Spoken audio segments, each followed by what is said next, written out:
Welcome everyone. सभी को जय जिनेन्द्र। हम शुरू करें उससे पहले मैं नमोकार मंत्र का उच्चारण करना चाहूंगी। ओम नमो अरिहंतानम, ओम नमो सिद्धानम, ओम नमो आयर्यानम, ओम नमो उपछायानम, नमो लय सब साहूनम, ऐसो पंच नमोकारो, सव पाव पणासनो, मंगलानम च सव्वे सिम, परमम हवै मंगलम। Welcome everyone. Thank you for joining us today. आज का जो सेशन है, today's session is on modern revival of Digambar Jain Monkhood by Mr.Anchit Jain. इसके पहले हम उन्हें इंट्रोड्यूस करें, मैं आपको Ancient Jainism प्रोजेक्ट के बारे में कुछ बताना चाहूंगी. The project Ancient Jainism gives an insight in the fascinating world of Jainism. And we work towards creating public awareness about Jain history, heritage, literature, archaeology, and other aspects of this religion. We keep hosting such webinars to hear from other scholars and gain more knowledge on this subject. Before I give the floor to Oshin to introduce our today's guest speaker, I would like to tell all our guests that you can type all your questions in the chat box, and I will take those questions at the end of the session. So I request Oshin to introduce our guest speaker for today. Yeah. Hello, everyone. A very good evening. It's an honor to introduce to you all a very young scholar, an upcoming great scholar for sure, Mr. Anchit Jain, who has done his bachelor's from Delhi College of Arts and Commerce in history honors. And he has also completed his master's in history, especially ancient Indian history. And currently he is doing his MPhil and will submit his draft very soon under the guidance of the famous art historian, Dr. Parul Pandyadhar ma'am from the Delhi University. And it's an honor because Anchit is also a UGC JRF fellow. So, which is a very great achievement because we all aspire to be one of such kind of a fellow for sure. Apart from his various contributions to different kinds of fields, especially his real interest lies in art architecture, religious studies, especially relating to the early medieval period. So today's talk, which he's delivering about Digambar Jain Monkhood, it is about the colonial period, but his major work has also been there on Shwetambar Jain monasticism, Oshia architectural temples, and it's not just the architecture part, but the interpretation part also. Like he has intervened the streams of architecture with philosophy, with economy, with polity, and with various other things. He has worked on the Oswal Jains also. And he has written papers on Jainism in the Hampana volume. Also, he is now like preparing for his PhD very soon. So glad that he is here with us to share his thoughts on Digambar Jain Monkhood, a revival. I welcome Mr. Anchit Jain for the session to be started. Thank you. Namaste everyone, Jai Jinendra. Thank you, Oshin, for the generous welcome, and thank you so much, this group, for inviting me. And I really appreciate the efforts of this group in patronizing the Jain culture, reinvigorating interest in Jain history and culture, Jain art, and Jain heritage. So without causing a delay, I will share my screen.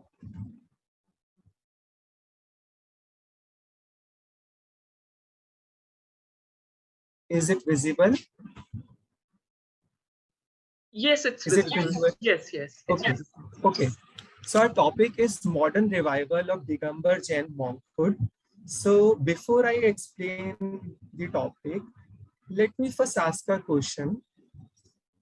जब आप किसी से पूछते हैं कि जैन कौन है, especially when you ask a non-Jain person that what is the first thing that comes to their mind when they think about Jains? So they may have a very immediate kind of response, but they may be aware of Mahavir. They may be confused between कुछ है Jain Buddhist जैसे होते हैं, अहिंसा की बहुत बात करते हैं. There is a lot of food restriction, Sallikna Santhara, which they might confuse with suicide, and rich baniya hote hain, which may not be the case. Shvetambar Digambar division होता है, समथिंग अगर इतना उनको मालूम हो. And the one thing they know surely is about the monastic practices. कि Shvetambar white कपड़ों में Digambar monks remain naked. And this is at most generally people are aware about the Jain religion. This aspect of the nakedness of a Digambar Muni is something really startling for an external audience. For they may consider it as some kind of taboo or something which is not usually acceptable to their eyes, and something they consider as very startling feature of Jainism. It is indeed a very important feature of Digambar Jainism. The things are not always the same. For a Digambar person, the nakedness of monk is something not a taboo, but something that is widely celebrated. This is a sign कि जो दिगंबर मुनि है, they are nigrantha. In the Digambar conception, a monk can be possessionless, a monk can be nigrantha. अगर कोई भी एक ग्रंथि नहीं होगी, this is Digambar interpretation. And kapdo ko, the clothes are also considered as a form of granthi, as a kind of possession. So a monastic requirement, a major monastic requirement is the nakedness of monks. And this nakedness was something always appreciated in Jain art, in the Digambar Jain art. The Tirthankar is always represented as naked in Digambar tradition. This you see in paintings, literature, Digambar Jain Bhakti literature. The nakedness of monk is something really appreciated, really glorified. And then if you see those parampara, so Muni is also supposed to be naked. But this was something not always the case, and I'll move on that. But before moving on that, in today's time, in the case of modern Digambar Jain community, the lay religiosity, yani Shravak ki jo sadhana hai, a very important aspect of their religious activities is surrounded around Munis, because they celebrate Muni. एक दिगंबर मुनि को आहार देना, giving him food, is considered a very important task for a laity. और उनकी austerities को celebrate करना, to celebrate the austerities, celebrities, भले ही kesh loads, that is plucking your own hairs, or the way a Digambar Muni eats, khade hoke and then eating food on the Anjali, or like in this way, celebrating that a naked monk is traveling on foot for kilometers and kilometers. This is something really celebrated within the Digambar Jain community today. And their religiosity, unka dharma, is often surrounded around serving munis. But this was not something always the case. Like for a very long time, munis were almost absent in North India, particularly for centuries. And at that time, we had an institution which is called Bhattarak. So you can see this painting. This is from Raheli, Patan, in Madhya Pradesh, in the Bundelkhand district, Bundelkhand region. So if you see this figure, he is a Bhattarak. That is he is the supreme, the highest monastic figure of the region. But he is clothed. He is wearing certain orange robe. Yet he is venerated by the laity.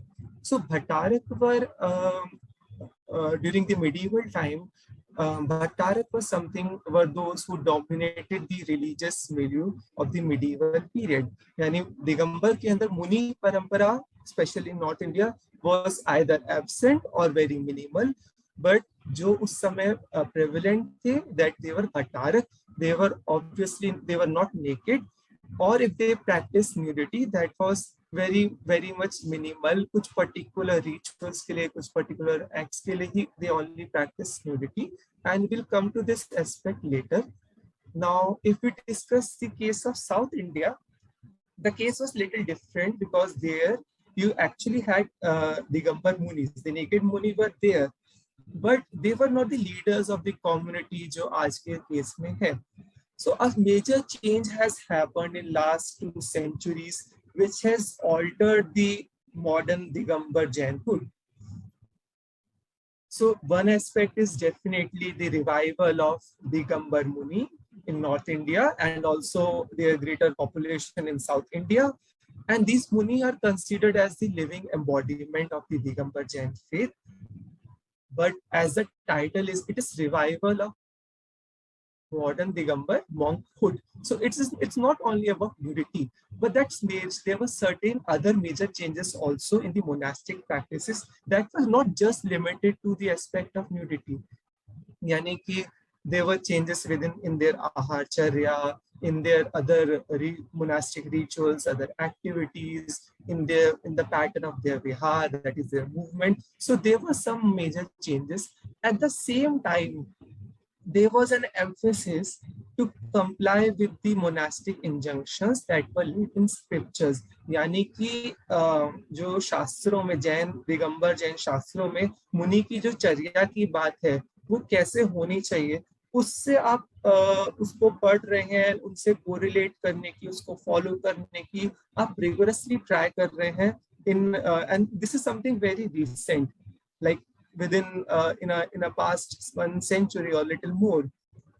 And lastly, the creation of modern Digambar Jainism is also okay because Munis have become popular now. The lay religiosity is now surrounded around Munis, and Munis have become the leader of the Digambar Jain community, which was not the case sometime back in the pre-modern period.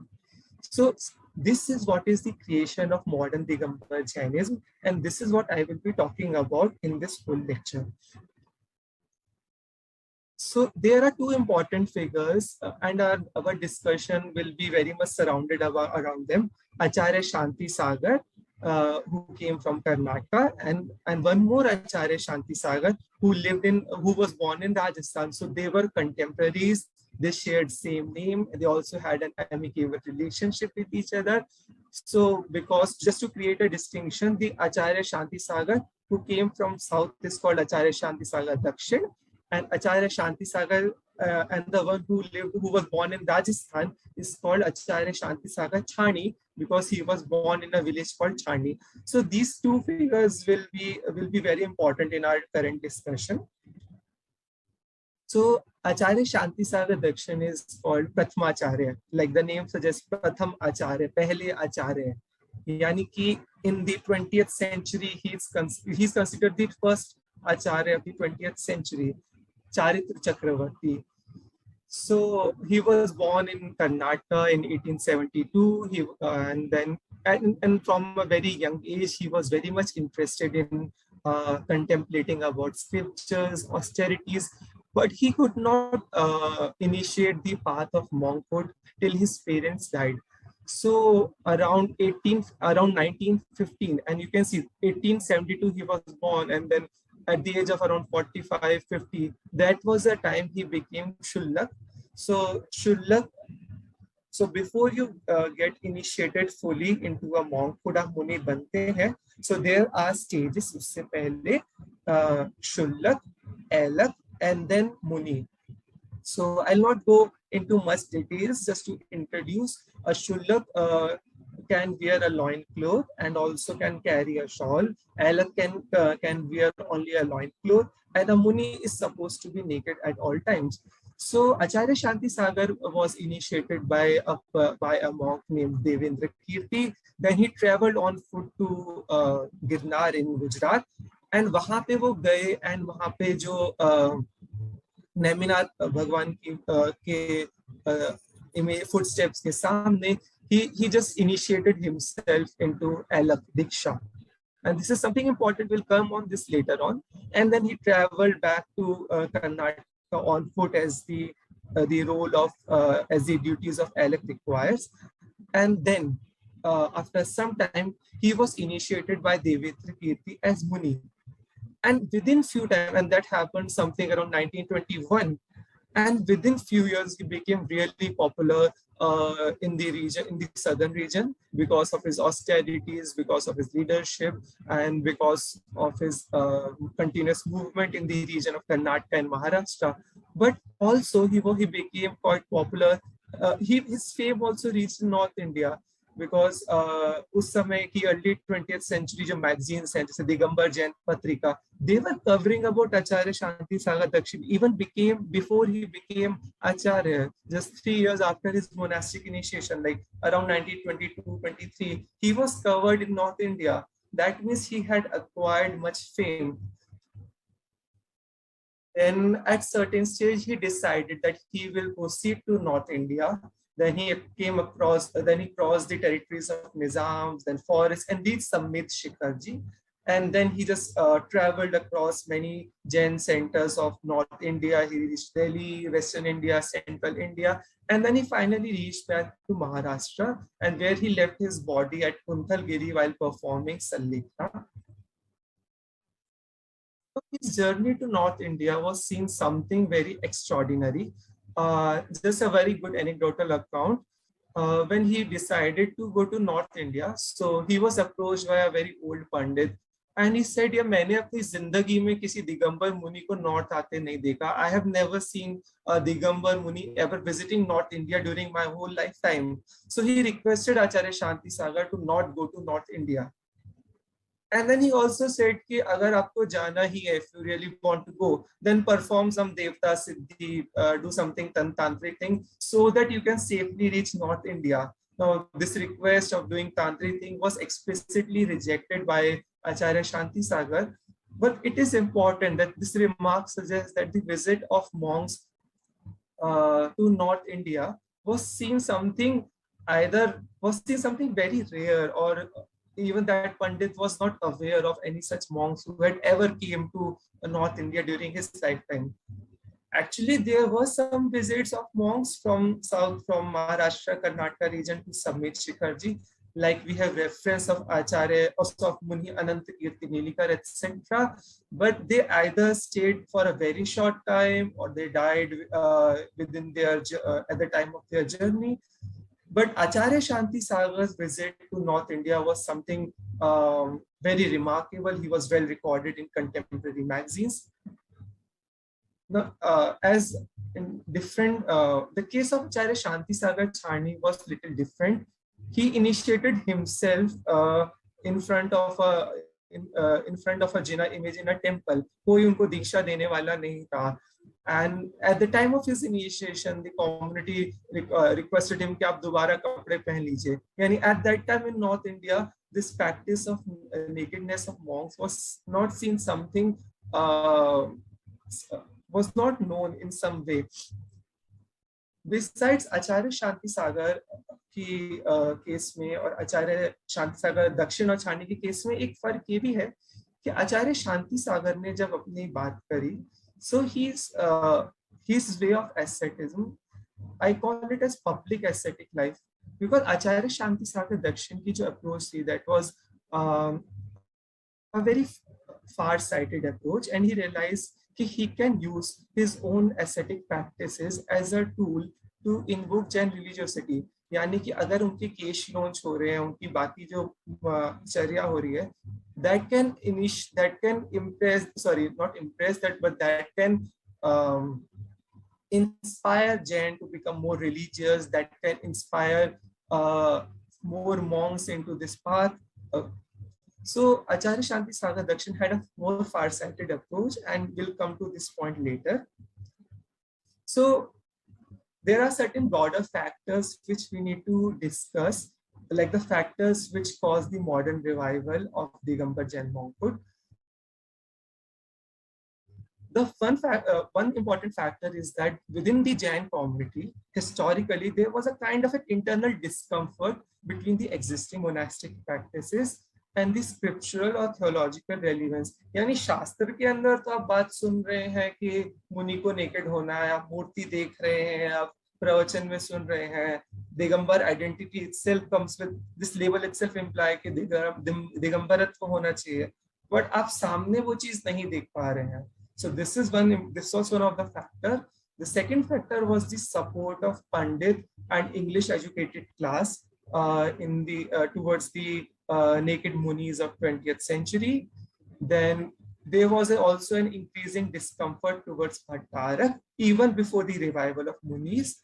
And there were other factors like the role of print, photography, media. And इनके अलावा भी जो कई सारे मुनियों का खुद का जो रोल था, आचार्य शांति सागर दक्षिण, आचार्य शांति सागर छानी, and who were aware of all these factors, and they carried those great reforms to transfer the Digambar Jain monastic practices.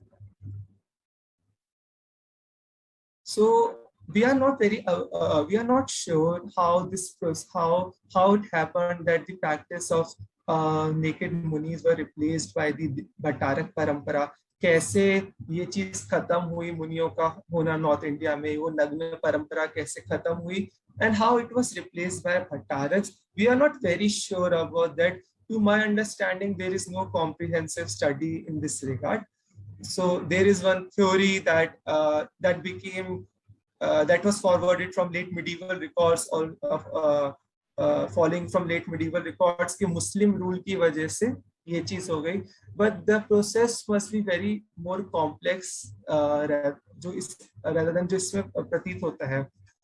So at certain stage Bhattarak को सम्मान मिलता था. They were also considered as a revered figure जो consecration करते हैं at certain, and they also practice semi-nudity, यानी कि they were clothed, but at the time of consecration, at the time of ahar, they sometimes remove their clothes. So एक type का semi portion चल रहा था. Bhattarak को उनके like from around 13, 14, 15, 16 century, Bhattarak were venerated by the local community, and certain recent researches have showed कि Bhattarak की पूजा भी हो रही थी, Bhattarak के लिए मेमोरियल्स हो रहे हैं, उनको पूरा का पूरा फुल मॉन्क की तरह देखा जा रहा है. बट ग्रेजुअली हम देखते हैं कि Bhattarak के प्रति एक डिस्कम्फर्ट बढ़ता जा रहा है, and it reach its peak around 20th century, 19th century. So within Digambar Jain literature के अंदर आप देखेंगे तो नग्नता मुनि की बहुत एम्फेसाइज की जाती है. एंड अगर हम 16th century की चीज देखें तो एक बहुत इंटरेस्टिंग ट्रेंड निकल के आता है. बहुत सारे जो जैन पोएट्स थे 16th 17th century के, 18th century के, वो अपने कविताओं में लिखते हैं कि वो नेकेडनेस की बात करते हैं, वो विरह की बात करते हैं कि कब ऐसा होगा कि मैं एक्चुअली अपनी जिंदगी में एक नेकेड मॉन्क को देख पाऊंगा. बट उनके सामने कोई नेकेड मॉन्क्स थे नहीं. So this is something which was gradually developing within the Jain community कि we want to see a naked monk. This is what this Digambar thing is all about. But we are not able to see a Digambar monk. We have this kind of viraha. हमको वो सच्चे गुरु कब मिलेंगे, ऐसा आपको बनारसी दास, पंडित दयानंद राय, इनके works में आपको मिलता है. And this was something that had happened in around 16th, 17th, 18th century. There was one more parallel development which also happened around the region of Jaipur from 17th century. And this was a time when Digambar Tera Panth also emerged. So Tera Panth, and one of the most important leaders were Pandit Todarmal. So Tera Panth rejected some of the older existing practices in the Digambar tradition. For example, they rejected the worship of Yakshi, Kshetrapal, etc. Panchamrit rituals को associate कर दिया. They criticized those elaborate Panchamrit rituals, and most importantly, gradually they also start English educated class है जो ये magazines लिख रहे हैं, they are supporting the munis.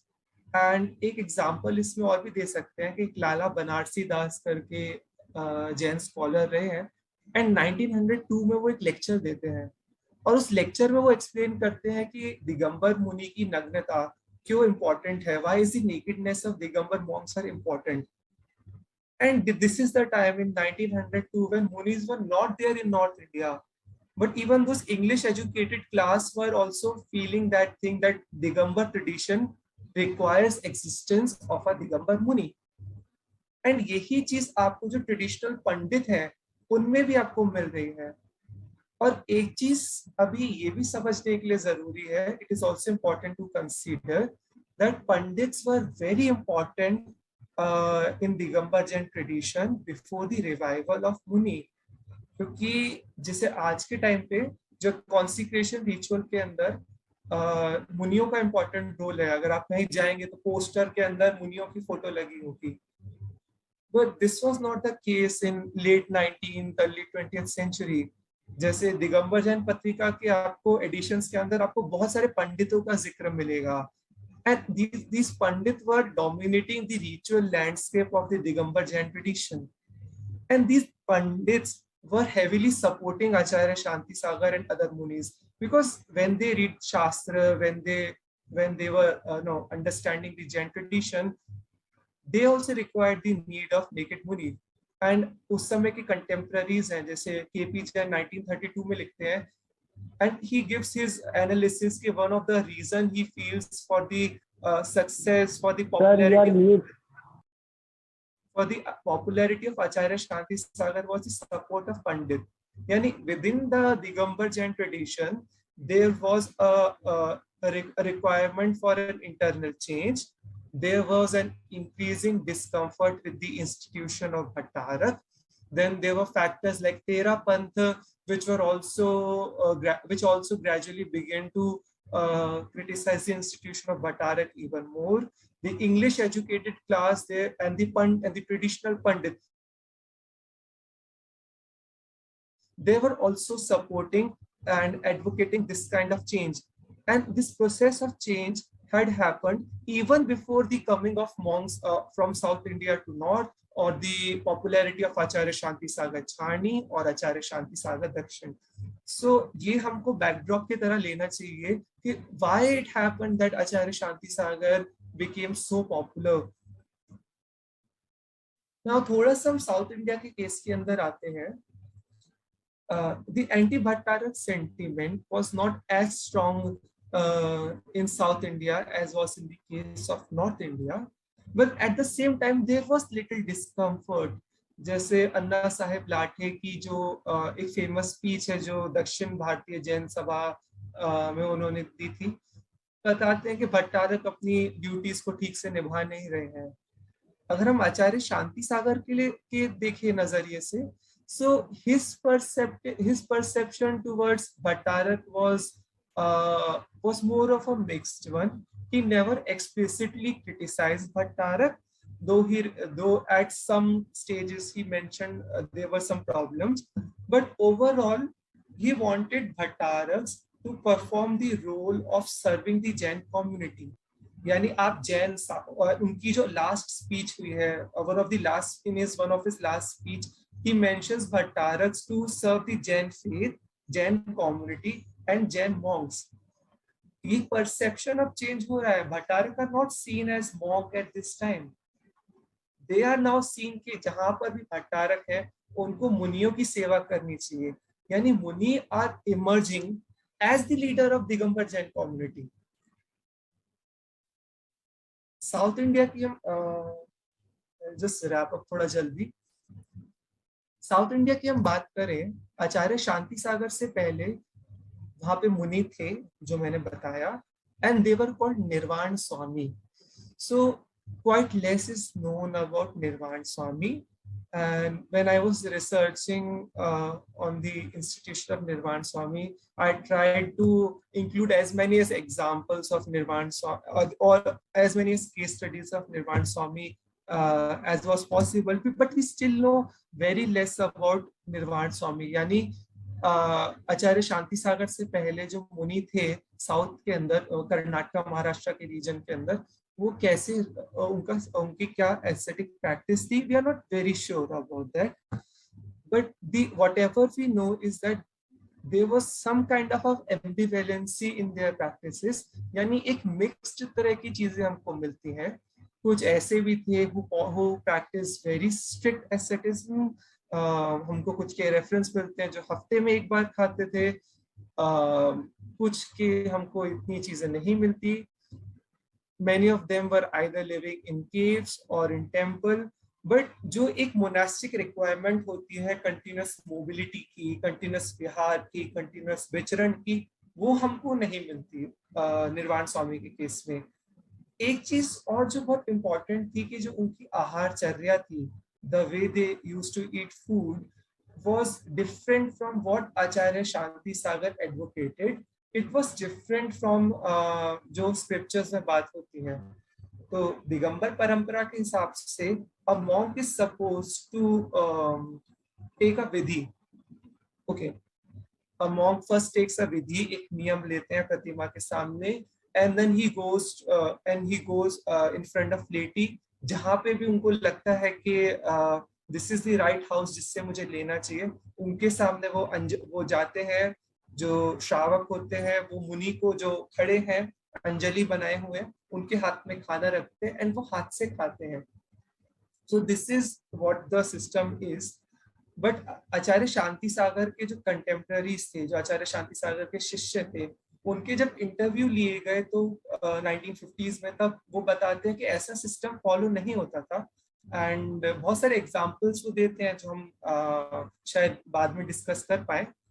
तो one of his major contribution was Acharya Shanti Sagar revived the practice of right aharcharya. He was very particular कि he used to consider scriptures में क्या बात हो रही है and उसको कैसे हमको उस तरीके से ही as it is follow करना है। और it was not just about आहारचर्या, it was also about कैसे समाधि होनी चाहिए, मोनास्टिक अटोनमेंट कैसी होनी चाहिए, बहुत सारी चीजों के ऊपर he just changed the practices। और एक एनेक्डोट मैं और देना चाहूंगा before just finishing it up. Acharya Shanti Sagar के बायोग्राफी में हमको पता चलता है कि after getting initiated as a monk for 6-7 years he just ate rice, milk and curd। तो किसी ने उनसे पूछा कि आप यही चीज क्यों खाते हैं, कि आपका नियम है सिर्फ ये खाने का? तो आचार्य शांति सागर टोल्ड कि मेरा ऐसा कोई नियम नहीं है, बट यही लोग मुझे देते हैं। लोग यही क्यों देते हैं?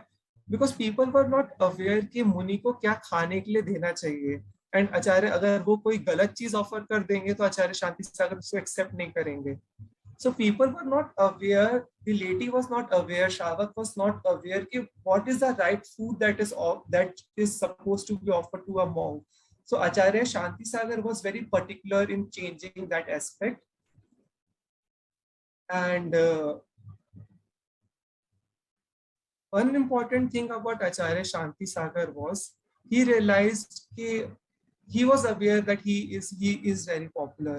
He was aware कि पंडित वगैरह उनके साथ है। He was aware कि people are following him. He was aware कि उनके पास आके लोग अपने धर्म नियम ले रहे हैं, people are becoming religious. He was aware उनके influence के बारे में। So he thought, why not to consider this aspect as a way to spread the Jain ideas, लोगों को इस रिफॉर्म के प्रति लेकर आए। So like he turned his case launch as a public event, which was not the case of Acharya Shanti Sagar Chhani. And one thing Acharya Shanti Sagar did was कि he accepted the photography and सिर्फ accept नहीं करा, अपनी सिर्फ photo नहीं खिंचवाई। Acharya Shanti Sagar became aware. He became like he thought कि if the people take his photo and वो Jain magazines में छपती है तो और ज्यादा मुनि परंपरा का प्रचार होगा। So there is one very interesting anecdote. उसमें होता है कि when Acharya Shanti Sagar was in Delhi, he was stopped by he was not given permission by the collectorate to just roam around in naked form. So Acharya Shanti Sagar, he just revolted. He just went, and when the police stopped him, he sat at the spot, and the collector had to change his order. And then he took a bold step. He moved to like every nooks and corners of Delhi. He went to every popular place, and one photographer accompanied him. And हर जगह उन्होंने अपनी photo खिंचवाई. And then he explained कि future generation should know that there is not a single place जहाँ जैन मुनि का विहार नहीं हुआ है. So he was aware of this technology, and उसको he used as a way of spreading the Digambar Jain ideas. This is like a photo of his son Lekhna, which became very famous. And if you can just see his image, the kind of calm, the kind of peace he has just before his ultimate departure. So the revival of Digambar Jain Monkhod was aided by the factors that were very specific to the Jain community. You know, when people talk about change in religious practices during the colonial period, the scholars speak in terms of reform and revival that was caused by the impact of Britishers, okay, as in case of Arya Samaj, as in case of many other Hindu traditions, as in case of certain Muslim sects and traditions. The colonial changes colonial changes had an impact. The educated people of the Hindu community, educated people of the Muslim community, they wanted to reform their practices. They wanted to revive their old texts. कि हम वेदों से चीजों को लेकर आएंगे. But in the case of Digambar Jain tradition, the things were very different. There was a very long-term process जहाँ requirement उसकी शुरुआत से ही थी. भट्टारक का डिक्लाइन पहले से ही था. और कुछ मुनि आचार्य शांति सागर छानी, उनके जो efforts थे, all this played a very important role, and these were the most important role. Print media, print technology, English educated class का support, they also played a very important role, but that was not the only reason. आचार्य शांति सागर जैसे जो मुनि थे, उनकी वजह से the modern Digambar the modern Digambar Monkhod transformed enormously, and this also transformed the Digambar Jain practices. आज आपको कई जगह पे दिगंबर मुनि मिलते हैं, and जो जैन श्रावक हैं, they really venerate them, and ये उन मुनि की एक बड़ा contribution है. So with this, I will end my presentation.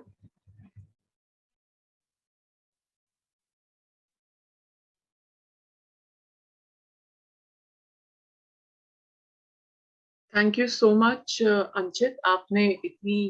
You gave such a detailed insight on this aspect. We have few questions right now, which our listeners have given to me. So one by one, I'll ask them, and we'll be happy if you are able to answer. First question: a Bhattarak, Devendra Kirti ji initiated Achar Shantisagar Dakshin. What kind of relation they had after he became a Muni and later Acharya? Also, what kind of relations do Munis have with Bhattaraks in our contemporary times? Okay, it's a very interesting question. So the first part is about the relation between Devendra Kirti and Acharya Shantisagar. So the story of Acharya Devendra Kirti is very interesting because he was Bhattarak. At certain stage, Devendra Kirti was a Bhattarak, but he realized that the post of Bhattarak is not suitable for his own sadhana. So he abandoned the post of Bhattarak and became a Muni. And later he initiated Acharya Shantisagar. So this was Acharya Shantisagar ने जो दीक्षा ली थी, वो एक मुनि से ली थी, भट्टारक से नहीं ली थी. Besides, एक ये चीज है कि जब आचार्य शांति सागर फेमस हो गए थे, आचार्य शांति सागर एक परमानेंट न्यूडिटी की बात करते थे, which was not the case of Devendra कीर्ति. तो जब आचार्य शांति सागर लौट के वापसी आए थे, तो देवेंद्र कीर्ति ने आचार्य शांति सागर से दीक्षा ली. एक गुरु ने अपने शिष्य से अटोनमेंट मांगी कि because my practices were not righteous, my practices were not right, but what you have advocated, what you have done is what is right, what is supposed to be done.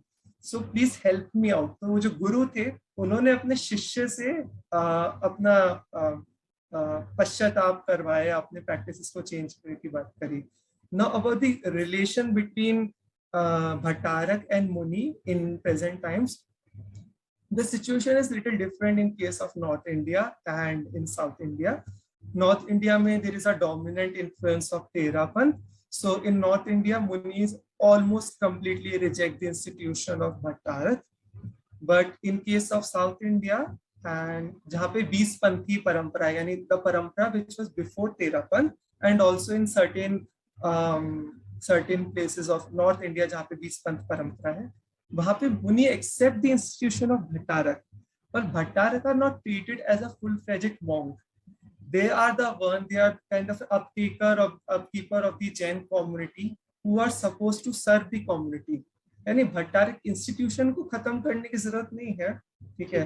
Bhattarak now should act the role of scholars, they should serve the community. ये अब south India में या 20 पंथी tradition में ये है. Okay. Another question.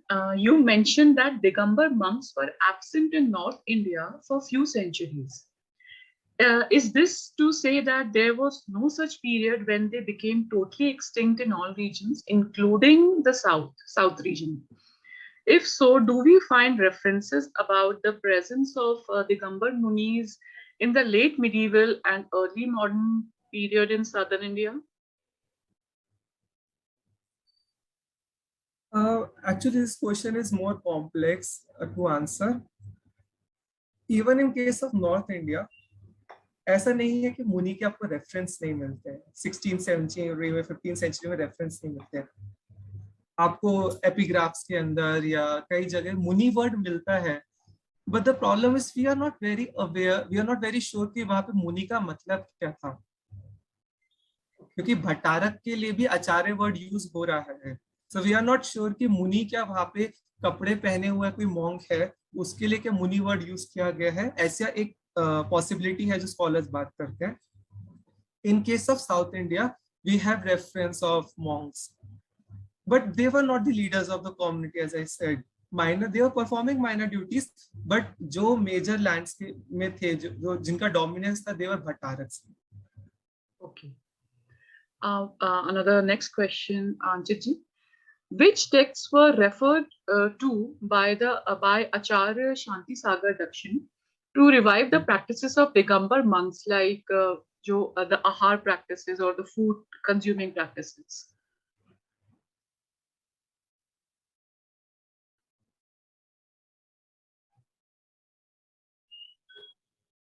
I've been forgetful about that. Okay. I'm sorry, I don't recall at this moment. No, I mean definitely you can send us in written later. I will definitely. We will compile. I wrote this article years back, and I really don't remember now. No problem. No problem. You can send us in written later on. We will include. I think there is one text, Bhagavati Aradhana, if I'm not wrong, which was important in that. Yeah. There is one question.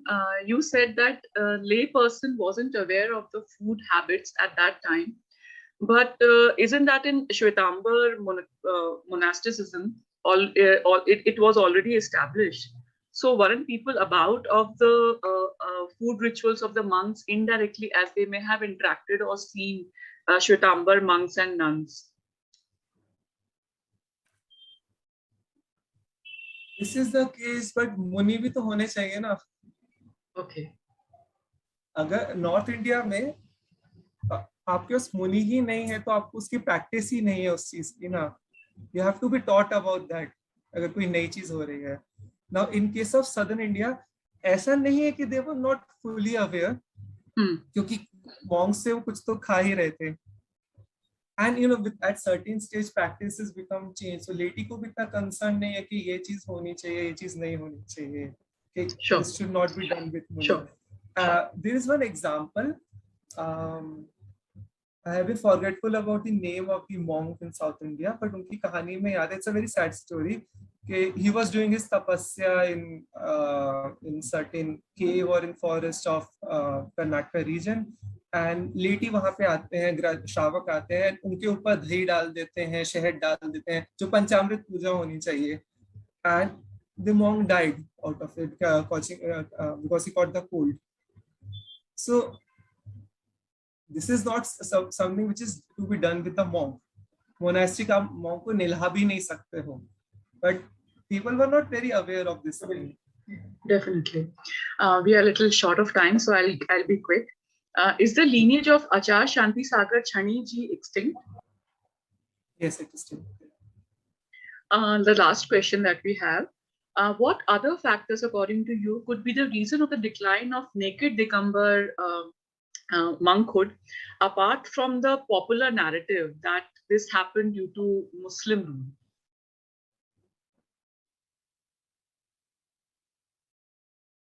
Answer, but some kind of sedentarization of monk.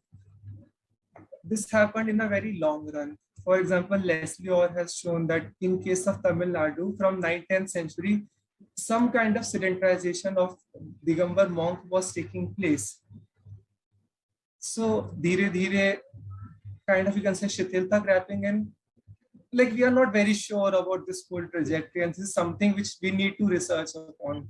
Okay. There is just one personal, Anchit ji, you answered all our questions and gave such a detailed insight regarding this this concept of monkhood in the present contemporary times.